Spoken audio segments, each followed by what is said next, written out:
to the Startup Funding Espresso. I'm Hall T. Martin, where we talk about how to raise funding and invest in startups and the time it takes to drink an espresso. If you have a question about startup funding or investing, please go to the website, startupfundingespresso.com, and type in your question into the chat bot in the lower right corner to receive an answer. I hope you enjoy this episode.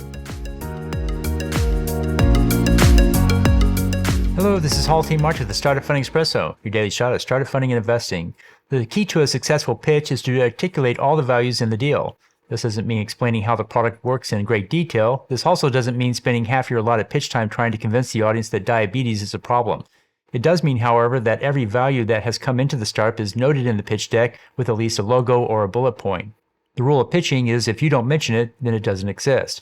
Here's a list to consider adding to the pitch deck. All funding sources to date, including angels, angel groups, grants, VC funds, and more. All partners, team members, and others who have contributed to building the startup. Any exits and positive outcomes for startups led by the team.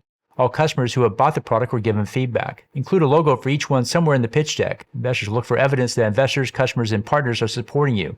For each value, say it out loud with words. Thank you for joining us for the Startup Funding Espresso, where we help startups and investors connect for funding. Let's go start us with today. Hall T. Martin is the director of Investor Connect, which is a 501c3 nonprofit dedicated to the education of investors for early stage funding. All opinions expressed by Hall and podcast guests are solely their own opinions and do not reflect the opinion of Investor Connect. This podcast is for informational purposes only and should not be relied upon as a basis for investment decisions.